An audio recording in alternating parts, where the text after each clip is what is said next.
Welcome back to Selling Your Business with David King. I'm David King, and I'm the author of Selling Your Business, Begin with the End in Mind. It's available on Amazon. Today, I am joined by Stuart Moss with Keystone Capital Markets. Stuart is an M&A investment banker, and he works in lovely San Diego, California. Welcome, Stuart. Thanks, David. Great to be with you. Thanks for joining us. Well, Stuart, let's dive right into it here. Tell us about yourself. Tell us about your education, your work background, how you got to be where you are today. Sure. Thanks for having me. So I'm from back east. I moved to Southern California about 20 years ago. Went to school at Duke and the University of Virginia Business School, and then really jumped into about 20 years stretch of running manufacturing technology businesses. And within those roles, I was responsible for not only running the businesses, but also doing the M&A, making acquisitions, selling off, businesses that didn't fit the strategic need anymore. And I did that work for either large companies, private equity groups, as well as worked alongside private company founders.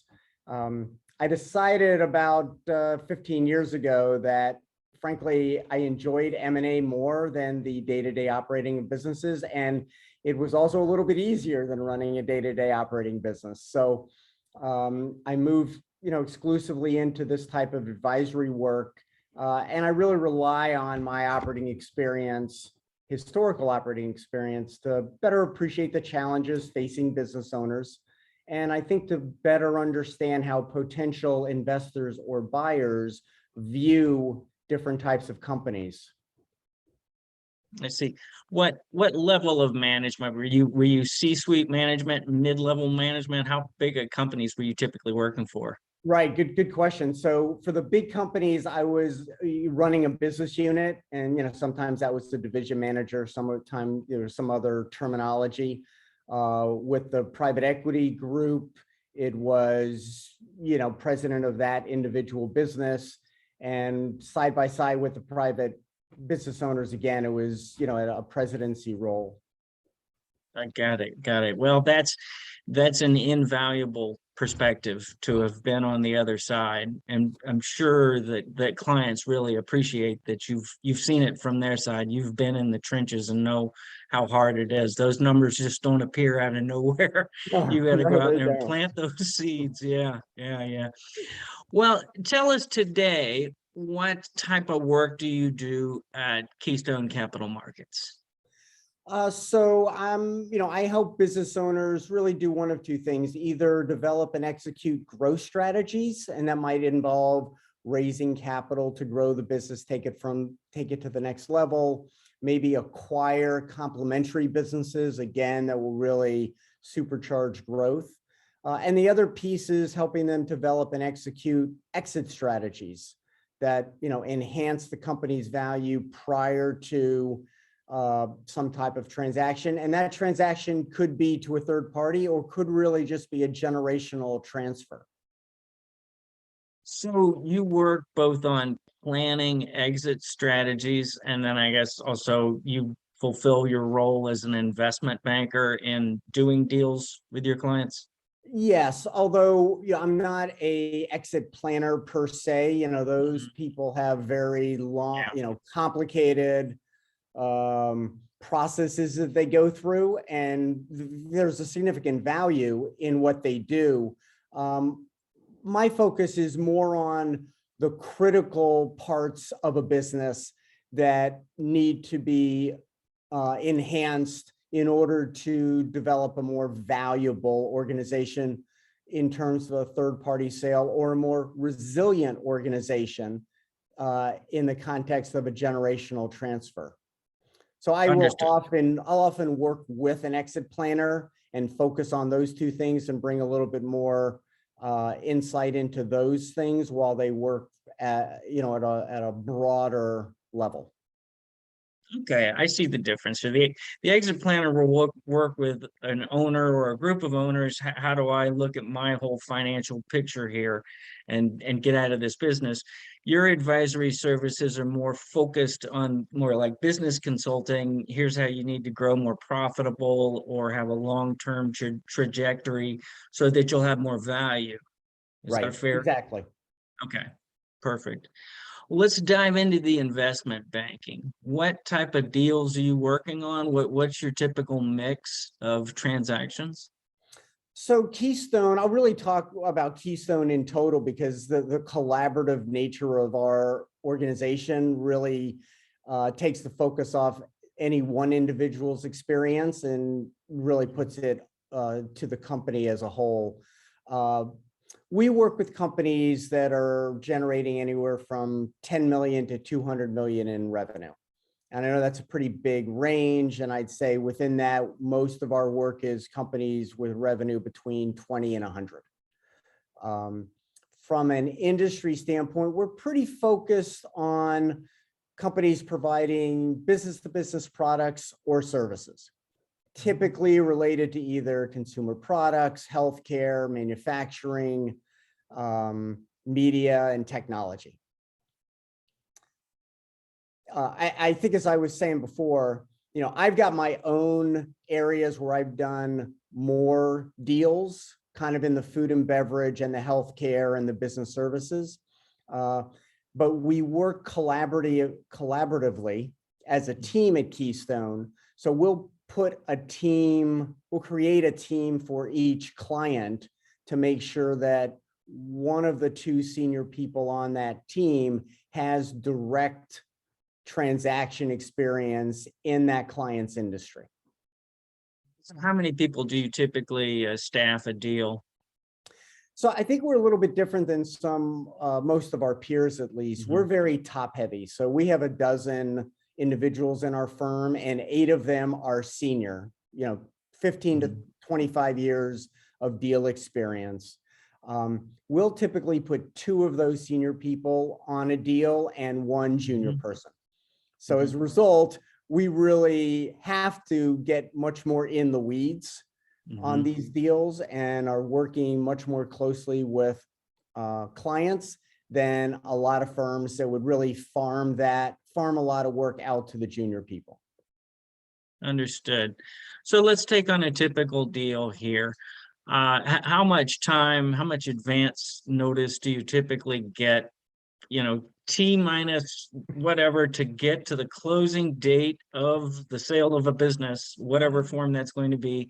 Yeah, so I guess when do we see Stuart on the scene? Yeah, our preference is 2 or 3 years, because that will really give us an opportunity to work with the business owner to really tweak the business in ways that will enhance value down the road.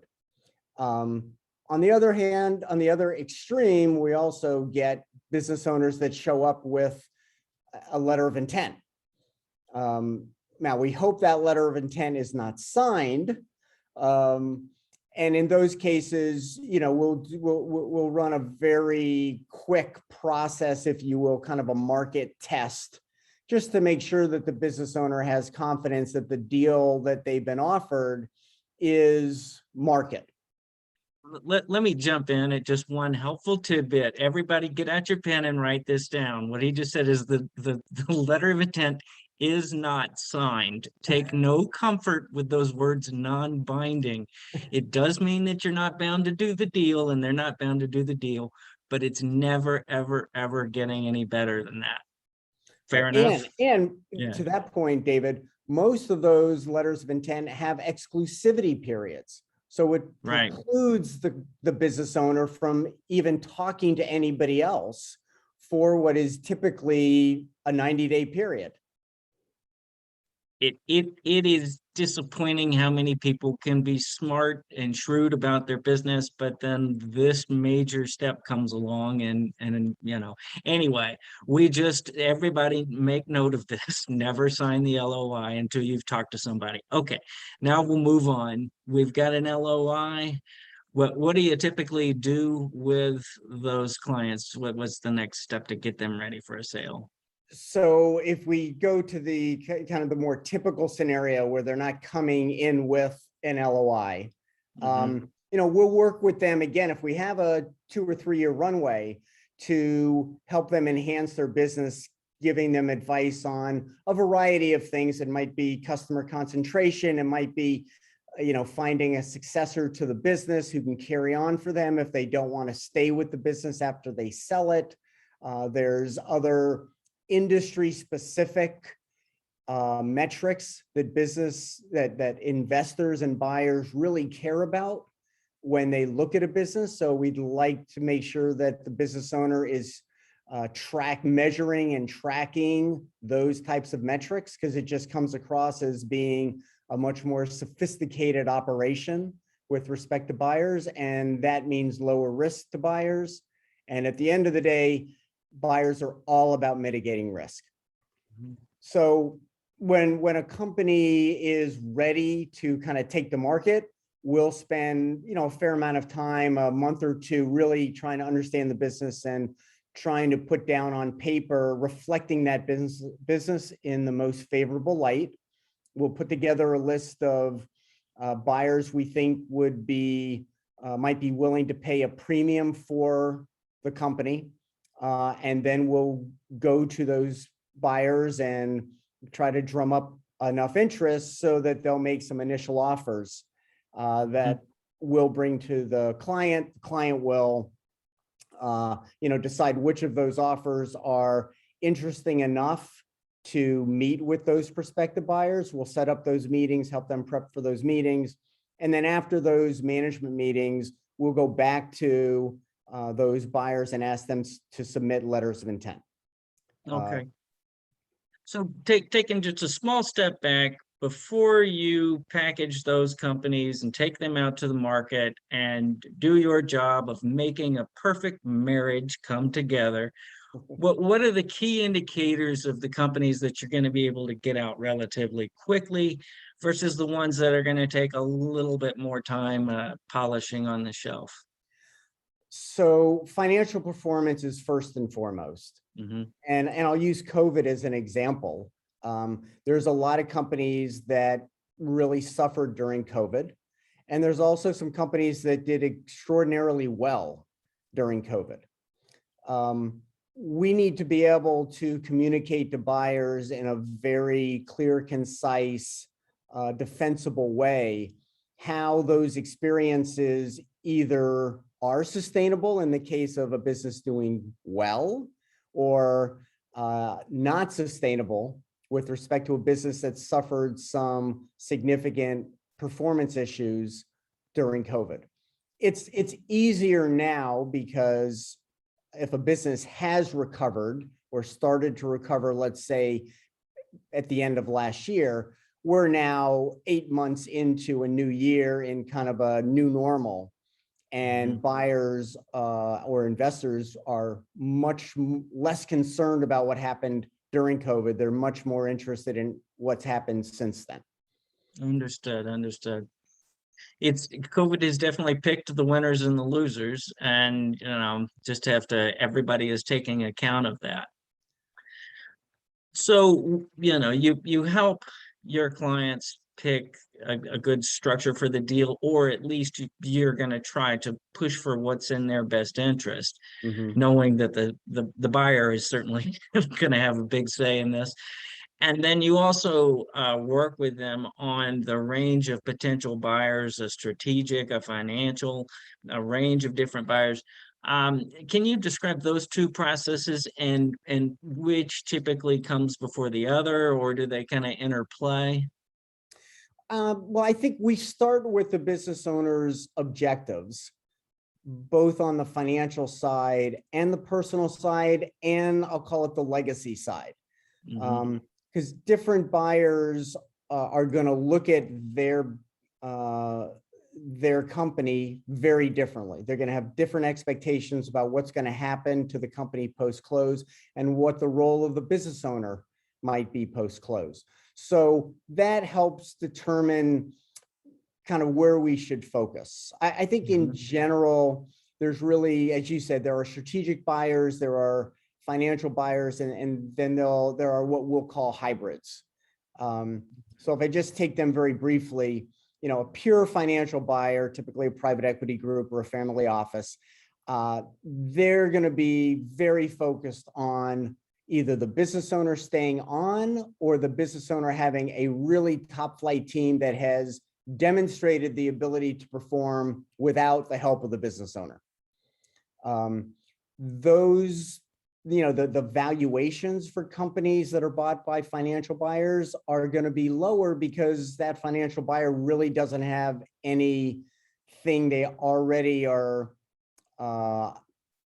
investing in that they can leverage or create any synergies. It's kind of a standalone, what we'll call a platform company. On the far other end of the extreme, you have large standalone operating companies. When they make acquisitions, they're less concerned about the owner staying on because they have existing people that are in that do his job or her job. They're also a little bit less concerned about the depth of the management team because, again, they'll have department heads that are doing the same type of thing, and they would just absorb our client's business into their existing operation. That may or may not play well for a business owner. One of the advantages is that those strategic buyers are going to see some synergies by adding capabilities or adding markets without all of the administrative costs, and potentially get into new markets, maybe plug a hole in their product line offering. And they're willing to pay a premium for that, more so than a financial buyer. And then somewhere in between are what I'll call the hybrids, which are really operating companies that are backed by private equity. And there can often be some of the same synergies, which will create the same type of strategic valuation, but also give the business owner an opportunity to stay invested, or at least stay partially invested, and really take advantage of what the future growth of the combined business might be. Do you typically see a higher valuation coming from a strategic buyer that may not be in the exact same industry, so that they're just buying market share, but they're in a related industry so they can branch out a bit, and there may be some overlapping personnel and some cost savings, but it's an expansion of their business, not just grabbing more market? Absolutely. Absolutely. I've had clients who the business, the individual running my client's company after the acquisition by a private equity backed strategic, if you will, ended up running the private equity group's larger company. And there's a lot of opportunities there for growth. This is what there's a lot of cash on the sidelines chasing deals, and it's all about what the return on that investment would be. So the more opportunity a buyer sees in boosting their operation in whatever way, shape, or form, the more interested they're going to be in a transaction, and the more they're willing to pay for a transaction. And when you have a financial buyer, you typically see a more structured financial deal, a little more complexity to what they're doing, often more pieces of the puzzle for tax savings that they're trying to shuffle around. Is that fair? Yes, absolutely. Okay. And you personally worked in private equity. You worked on the other side of the deals, right? I did. I was recruited actually out to California to run a private equities platform business. I didn't know it at the time, but that business was struggling. And my job really was to get that business to a point where it was sellable. And then I went through the process, the sale process. And ironically enough, I ended up joining the large strategic that bought that platform company and stayed with them for another 4 or 5 years. Okay.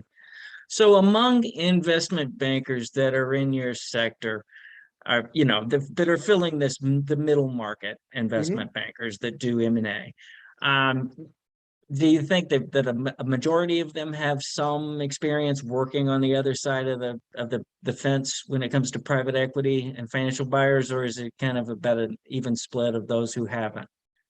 I think most have not. I Yeah, look at my colleagues at Keystone, and I'm really the only one who's really had that direct operating experience. And that's what I love about Keystone. We have diverse backgrounds in terms of experiences, and me teaming up with somebody who's done 100 different deals over the last 20 years. I'm going to learn something from them, and they're certainly going to learn something from me as we're working on a deal, and to better understand what the dynamics around operating companies and the yeah. potential value of them. It seems as though it would be a big advantage when you're working across the table from a private equity buyer to have spent some time in their space. So it's got to be helpful. Yeah. So when you're working with companies, as kind of the general advice to businesses as they're planning for an exit, planning for an acquisition, what are some things they can do to make themselves more marketable versus the things that are just deal killers? Yeah, so I think it comes back to this concept that buyers are looking for what I'll call a risk-adjusted return on investment. Mhm. And so you can work both sides of that equation. You can reduce the risk, you can increase the return. I think business owners oftentimes they're successful because they're really good at running their business. Mhm. The risk side of it is something that they're entrepreneurs. They take Mhm. risks. That's how they got where they are. So we spend a lot of time trying to identify those risks up front, and if they can be addressed, we try to help them get addressed. If they're just inherent to the business or the industry or the company, then we'll work with them to try to position those issues in the most favorable light. Mhm. On the other side is the return side. Look, best case scenario, your business is getting more profitable and getting larger while it's getting more profitable over time. And certainly as we're running a process to try to sell a company or attract investors, that type of momentum really excites the other side. So to the extent that there's things that a business owner can do to, again, explore new markets, get into new products without creating undue risk, right? That's the Mhm. trade-off. Yeah. They can do that as well. There's some other things that I had mentioned. Customer concentration is a big deal.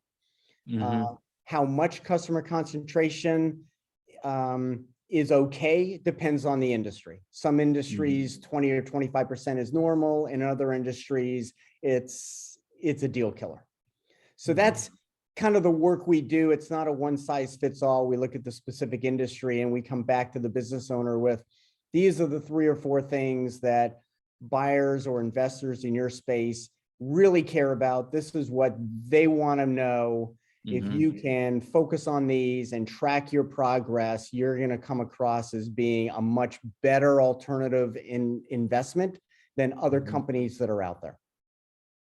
And the owners can help facilitate a sale by grooming their management team so that they can be more of an owner and not an operator, and that the management can carry on without them. Is that?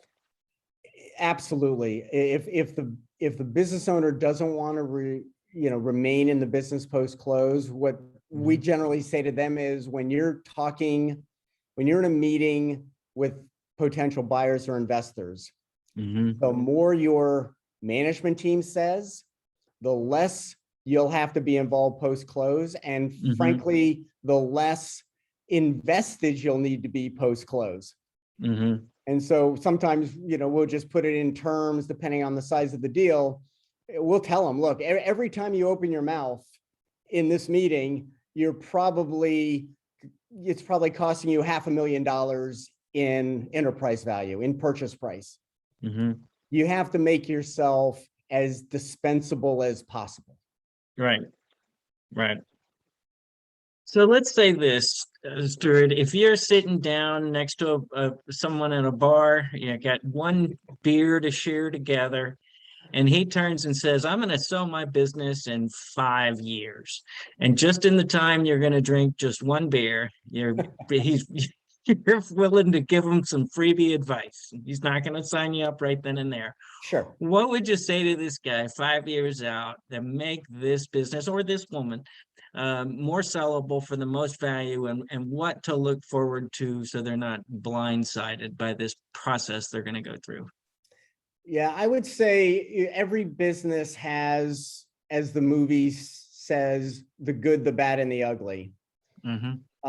I would tell business owners to not hide from the ugly, and really, and to embrace it and try to figure out how to address it. The more time you have to address it, the easier it will be. I'd also say that, if you don't want to be a part of the business post-close, go take a vacation in some other continent for a month and see how your business does. If it performs well, then you're ready to try to market your business without you playing a meaningful role after that transaction occurs. Those are great bits of advice. I've heard the good, the bad, and the ugly stated. It's like getting married. They will discover your defects before the closing date. So they're going to know you can't hide them, but you got to make them fall in love with you before they find your defects. So get that love going. And then here's the bad news. Yeah. Right. And not to get into the weeds, but Yeah. you want to tell them the bad. Hopefully there's no ugly by the time you're in the, in a sale process. Yeah. You want to tell them the bad before they issue the letter of intent. Okay. Right? Because you want that baked in to what they're offering you. You never want to get into a situation where they don't know it.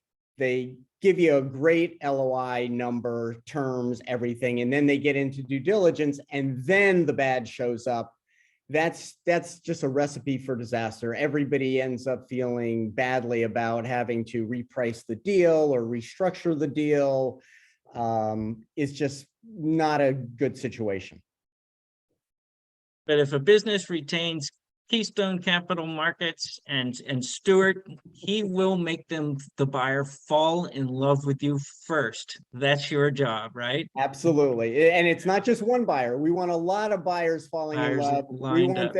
We want you to be the prettiest girl at the dance, if you will. Right. We want people pining over you and willing to really sharpen their pencil and come with their best offer so that you get the best way to meet your objectives.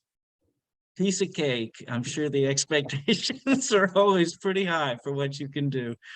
Well, Stuart, this has been great. You're such a wealth of knowledge here. We're absolutely going to have you back on.